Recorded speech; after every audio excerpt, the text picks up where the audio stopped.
मोहम्मद मालिक साहब, ये आपको स्पेकुलेशन लगती है, आपको इसमें कोई सदाकत लगती है, या आपको मामला ऐसा लगता है कि मामला यहाँ नाक तक पहुँच गया है, यहाँ तक सूरत हाल हो गई है कि प्राइम मिनिस्टर ने ये कहना शुरू कर दिया है, ये सोचना शुरू कर दिया है कि अगर इस तरह से उनके साथ होगा तो वो असम्बलियाँ भी तोड़ सकते हैं? क्या आपको लग रहा है कि चीज़ें यहाँ तक आ गई हैं? मेरे ख्याल तो सबसे बड़ी खबर ये है कि 15 महीने बाद हम ये बात भी कर रहे हैं एक ऐसी गवर्नमेंट के बारे में, एक ऐसे शख्सियत के बारे में कि व्हेन ही केम, उनका जो अपना कद था बहुत बड़ा था, सियासी कद बहुत बड़ा था, उनका जो एक जिस तरह पीपल्स पार्टी और PMLN साइड पे हुए, वो कहते हैं हमें हटाया गया, बहरहाल लोग कहते हैं कि हुए व्हाटएवर, लेकिन एक बड़ी मजबूत गवर्नमेंट आई और led by a very strong man, जो इंडिविजुअली बड़ा स्ट्रांग आदमी है। 15 माह बाद यही बहुत बड़ी खबर है कि हम बैठे स्पेकुलेट कर रहे हैं कि क्या हो रहा है, क्या नहीं हो रहा, क्या वो असेंबली तोड़ने का सोच रहे हैं, नहीं सोच रहे। ये आज जैसे 15 माह पहले पूछते मैं सोच भी नहीं सकता था कि वी बी डिस्कसिंग दिस। जहां तक ये बातें भी चल रही थी असेंबली तोड़ने की, मुझे तो नहीं समझ आता कि इसमें हकीकत क्यों होगी। इसलिए कि इस वक्त PTI की गवर्नमेंट अपनी पॉपुलैरिटी के लिहाज से बहुत लोएस्ट एब पे है। इकॉनमी के बहुत बुरे हालात हैं, वो जो मर्जी हफीज शेख साहब कहते रहे या बाकी साहब कहते रहे, फैक्ट्रीज बंद हो रही है, अनएम्प्लॉयमेंट हुई है, महंगाई इतनी ज्यादा है, एनर्जी प्राइसेस छतें फाड़ के ऊपर निकल गई है। इस वक्त तो वर्स्ट केस सिनेरियो है किसी भी गवर्नमेंट के लिए, प्राइम मिनिस्टर के लिए, इन हालात में वो उसको तोड़ें। बल्कि अगर कोई का पुरखुलूस साथी हो और ये वाकई को खतरा हो कि जी कुछ गेम, लेकिन मालिक, जो आप सिनारियो डिस्क्राइब कर रहे हैं, इस सिनारियो में अगर नो कॉन्फिडेंस भी होता है और वो हॉल में, उसमें असेंबली के अंदर से अगर चेंज आ जाती है, तो उसको रोकने के लिए तो प्राइम मिनिस्टर असेंबलियां तोड़ सकते हैं, वो तो फिर भी एक बेहतर गैम्बल है। आप असेंबली क्यों तोड़ते हैं? आप असेंबली तोड़ते हैं कि अगर आपको ये ख्याल हो कि मैं इसके अंदर से मुझे इलेक्टोरल बेनिफिट होगा, आप असेंबली तोड़ के इलेक्शन कॉल करेंगे ना, तो उससे तो बेहतर है कि फिर आप साजिश के शिकार ही नजर आए और ये नजर आए कि जी यहाँ निजाम नहीं चलने दिया जाता, ना पीपल्स पार्टी चली, ना PMLN चली, अब PTI भी नहीं चली, तो इसलिए somebody else can be painted as a villain. Very interesting. बहुत इंटरेस्टिंग मालिक, it's a very intelligent analysis.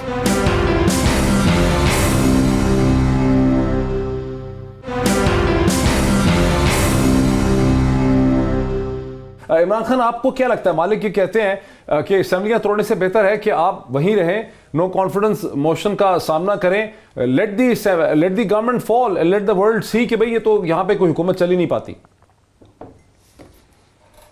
देखिए, इमरान खान साहब अगर असेंबलियां तोड़ देंगे तो अपोजिशन ये कहेगी कि हम तो कुछ नहीं करने जा रहे थे, इन्होंने क्यों तोड़ दी हैं। ये तो आदमी एक बेवकूफ़ आदमी है, इसको तो समझ ही नहीं है पॉलिटिक्स की, इसने अपने पाँव पे खुद कुल्हाड़ा मारा है। वो बेचारे बाद में ये सफाइयाँ देते रहेंगे कि मैंने इसलिए तोड़ दी, क्योंकि कोई मानेगा नहीं बाद में, कोई मानेगा नहीं बाद में। देखें, मैं एक दो चीज़ें इनको ज़रा हमें क्लियर कर लेना चाहिए। इमरान खान साहब के ख़िलाफ़ अगर कोई मूव होगा तो वो पॉलिटिकल होगा, वो एस्टेब्लिशमेंट का मूव नहीं होगा, ये बात हमें याद रखनी चाहिए। इमरान खान किसके ख़िलाफ़ मुज़ामत करेंगे? अगर उनके ख़िलाफ़ कोई मूव ऐसा होता है तो वो किसी के खिलाफ मुज़ामत नहीं कर सकते, क्योंकि जो लोग मूव कर रहे हैं वो सामने खड़े होकर कर रहे हैं और वो अपनी नंबर गेम्स के साथ कर रहे हैं। तो ये एक पॉलिटिकल डिफीट हो सकती है या उसके अंदर वो सरवाइव कर सकते हैं। मालिक भाई ठीक कह रहे हैं, इतना ही सादा है, सबको इस चीज को फेस करना चाहिए बजाय इसके। ये इतना ही सादा है। देखिए, मैं ये सूरत हाल आपको, अब ये इतना सादा होता चला जा रहा है, ये PMLQ, ये GDA, ये बाप, ये आपको इतनी सादा सूरत हाल लग रही है। देखिए, ये सादा होता चला जा रहा है। जिन लोगों ने कानून साजी में एस्टेब्लिशमेंट की मदद की है, मैं उसको खुल के अगर कहूँ तो वो यही चीज़ है, उन लोगों ने ये श्योरिटी ली है और वो लोग अब बताना शुरू हो गए हैं ऑफ द रिकॉर्ड हम लोगों को कि मामला ये है कि आपको आने वाले दिनों में एस्टेब्लिशमेंट मज़ीद न्यूट्रल होती हुई दिखाई देगी। अब इमरान खान ने अगर अपनी हुकूमत को और अपने आप को और अपने इमेज को बचाना है तो उसको खुद कुछ करना पड़ेगा। उसके आसपास जो सहारे थे वो ख़त्म हो गए हैं और होते चले जाएंगे आने वाले दिनों में, क्योंकि उनकी कारकर्दगी जो है वो मजबूर कर रही है इदारों को कि इस आदमी से अपने आप को डिस्टेंस करें। इमरान खान के नीचे जो लोग हैं, जिस किस्म की उन्होंने कारकर्दगी दिखाई है, इदारों के लिए बड़ा मुश्किल है कि वो इमरान खान के साथ अपने आप को नत्थी रख सकें, क्योंकि वो बदनामी अब गले पड़ना शुरू हो गई है। नंबर 1।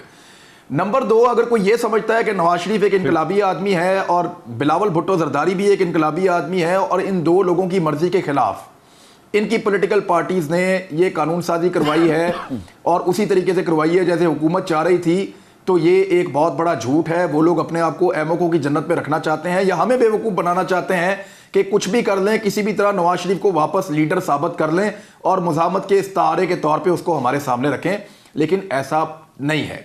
मैं आपको श्योरिटी दे देता हूं और खबर भी दे देता हूं।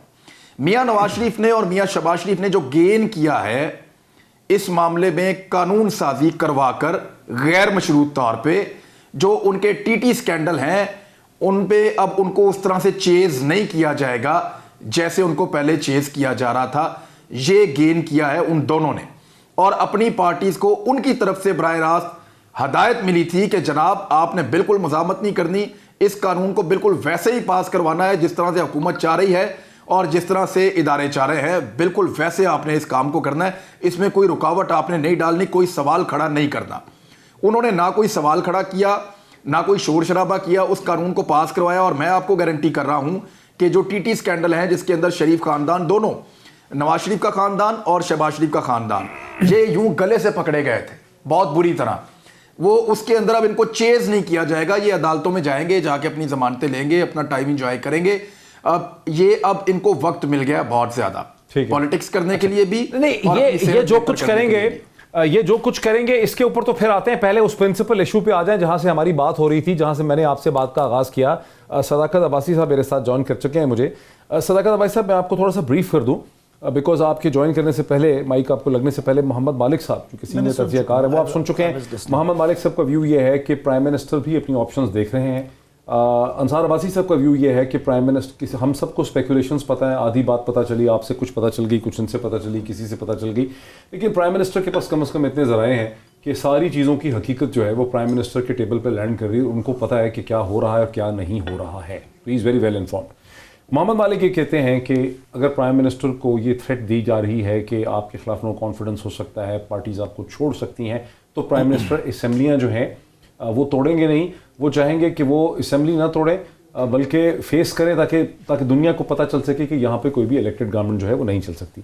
इमरान खान साहब ये कहते हैं कि ये सब लोग जो हैं, ये तो ज़ाहिर एक पॉलिटिकल ढांचा था, और चूँकि अब इस्टेब्लिशमेंट न्यूट्रल हो चुकी है, ये पॉलिटिकल फेसेस से पीछे हट रहे हैं, अपनी बार्गेनिंग कर रहे हैं, तो प्राइम मिनिस्टर के पास कोई ऑप्शन नहीं। आपका क्या ख्याल है? बहुत शुक्रिया जी।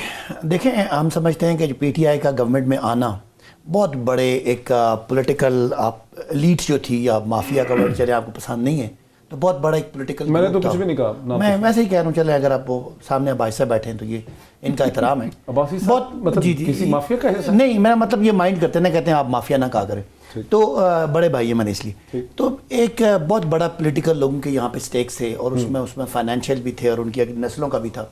तो पीटीआई ने इसको झंझोड़ा, इस बड़ी चीज़ को, स्टेटस को तोड़ा है। अब जब इमरान खान खड़े होते हैं, पहली तकरीर करते हैं, तो वावेला मचता है जी, लुट गया जी, ये तो सिलेक्ट है जी, और ये हुआ। उसके बाद 2 महीने बाद ऐलान होता है जी कि इसको हम बजट नहीं पास करने देंगे। उसके बाद थोड़ा बजट पास हो जाता है, फिर ये कहते हैं जी हम इसका पहले तो अब वो कह रहे हैं कि अगले बजट से पहले मैं अक्सर, अगर मैं अपना बात पूरी कर लूँ, कि जी हम ये जो है ना सेनेट का चेयरमैन चेंज करेंगे, उसके बाद नेशनल असेंबली का स्पीकर चेंज करेंगे और फिर हम इस तरह इमरान खान को गिरा देंगे। वो भी नहीं हो सका। फिर ये धरना लेके आ गए और धरने में जाके वहाँ पे आपको पता है सेल्फीज बनाना शुरू हो गई, ये सारे इस उम्मीद में कि अगर इमरान खान कामयाब हो गए तो हम क्या करेंगे। अब जो ये वो भी नाकाम हो गए। अब थोड़ी सी यकीनी सूरत मैं समझ नहीं हुआ मौलाना, यहाँ से कमिटमेंट्स वो भी एक ये निज़ाहिर, they have to sell something to be in the political scenario में जिंदा रहने के लिए कुछ तो बेचेंगे ना। अब वो क्या बेच रहे हैं, गैर यकीनी सूरत हाल बेच रहे हैं। और जो उन्होंने आके एकदम से लेट लटा के हर मामले में दे वांट के, उनको ये पता है कि उनकी गाड़ी छूट रही है। नवाज शरीफ साहब की जो हालत है, जिस तरह वो अपने आप को वो रोज पकड़े जा रहे हैं वहां पे मिलते मिलाते, जो हम कहते थे खुदा न खास्ता बहुत बीमार हैं, जो उनका स्टैंड था एक बड़ा स्ट्रॉन्ग एंटी एस्टैब्लिशमेंट, एकदम से प्रो एस्टैब्लिशमेंट हो गए।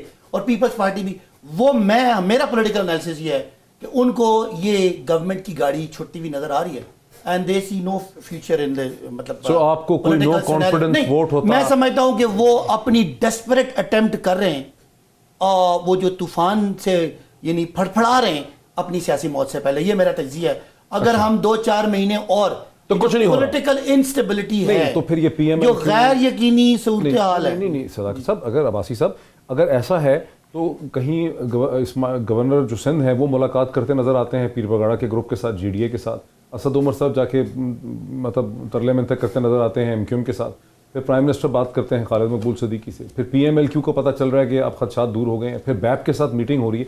तो ये वही तो एलाइज थे जो मतलब छोटे छोटे एलाइज थे, इन्हीं के साथ तो सारा मसला है। आखिरी बात मेरी ये, इसका क्या मतलब? एक पॉलिटिकल सिनेरियो में एक गैर यकीनी सूरत हाल पैदा की जा रही है, कौन कर रहा है? इमेज दिया जा रहा है, ऑपोजिशन दी जा रही है। नवाज शरीफ साहब तो नहीं कर सकते। नहीं, उस पॉलिटिकल सिनेरियो में जो हमारे एलाइज हैं वो भी अपनी अपनी पोजीशन जो है वो थोड़ी सी मजबूत करना चाह रहे हैं। हमारे साथ जो उनका एक जो सिस्टम में है, वो हमारे साथ एक बार्गेन है, पॉलिटिकल बार्गेन है, उसको स्ट्रेंथन करना चाह रहे हैं। अदरवाइज ये 1-2 महीने गुजरने के बाद ये धूल भी बैठ रही है। हमारा सबसे बड़ा चैलेंज जो पॉलिटिकल चैलेंज हमें है वो इकॉनमी का है, और अगर इसको हम जैसे हमने अपने हिसाब से स्टेबलाइज कर लिया है, अब हम अगर लोगों को रिलीफ देना शुरू होते हैं तो I see no future of the current. Very interesting. Abbasi साहब बेसिकली ये समझते हैं, 2 अब्बासी बैठे हुए हैं यहाँ पे, सदाकत अब्बासी और अंसार अब्बासी। अंसार अब्बासी साहब, सदाकत अब्बासी साहब जो है ना अक्रॉस द आयल, उनका ये ख्याल है कि ये बेसिकली एक गैर यकीनी अनसर्टेनिटी की सिचुएशन जो है उसको पैदा किया जा रहा है और कुछ नहीं है, और एलाइज बार्गेनिंग कर रहे हैं। देखें, एक बात तो मैं इस बात पे इत्तेफाक करूंगा कि जो रियल चैलेंज है इमरान खान के लिए वो इकॉनमी एंड गवर्नेंस भी मैं शामिल कर देता हूँ। इकॉनमी एंड गवर्नेंस, ये जो मर्जी कहें, ठीक है, कुछ इंडिकेटर्स बेहतर हो रहे हैं, लेकिन हम उस जगह से बहुत दूर हैं। बिकॉज देखें, लोगों को किस क्या जगह मिल से रहा है, बहुत दूर है, लोगों को क्या मिल रहा है, लोगों की क्या हालत है। मैं मईशत की बात कर रहा हूँ। मईशत में हम आप अपने फिगर अहदाफ हासिल करने से बहुत दूर। देखें, गवर्नमेंट फिगर्स के बारे में जो मर्जी बात करे, लेकिन ये है कि at the end of the day लोगों के क्या हालात हैं। विद एवरी पासिंग डे महंगाई हो रही है। अच्छा, ये तो डिफाइन एवरी पासिंग डे लोगों को हुकूमत में क्या देना है, नौकरियां देनी है, डॉलर तो ज़ाहिर नीचे नहीं आएगा, महंगाई तो यही होगी ना कि तनख्वाहें बढ़ जाएं, पैसे बढ़ जाएं लोगों के। देखें, इन्होंने चीज़ें तो सस्ती नहीं होगी ना कभी। देखें, नहीं, चीज़ें क्यों नहीं सस्ती होती हैं। आपका इन्फ्लेशन बहुत नीचे चला जाता है। अभी जो चला गया था, पहले भी इन्फ्लेशन सस्ती नहीं होती है भाई साहब। नहीं, इन्फ्लेशन, मैं यही कह रहा हूँ, महंगाई कम होती है, इन्फ्लेशन कम होता है, लोगों की नौकरियां मिलती हैं। या तो नौकरियां छूट रही हैं, मतलब है कि जो अभी भी नौकरियां छूट रही हैं, टमाटर प्याज वगैरह हैं वो सस्ते हो जाएंगे, हो जाने चाहिए। आपको जॉब्स मिलनी चाहिए, जॉब्स मिलनी चाहिए। आपके जो इन्फ्लेशन है वो इस हद तक होना चाहिए कि आपकी इनकम के मुताबिक कम से कम आम लोग, पॉवर्टी लाइन से लोगों को नीचे नहीं जाना चाहिए। बहुत ज़्यादा जा रहे हैं। अनएम्प्लॉयमेंट, इन्होंने एम्प्लॉयमेंट का कहा था कि जी बहुत पता नहीं करोड़ लोगों को जॉब देंगे, तो 5 साल में कहा था। नहीं, मैं यही कह रहा हूँ, बट अभी तक 1.5 साल में with every passing day job जा रही हैं, आ नहीं रही।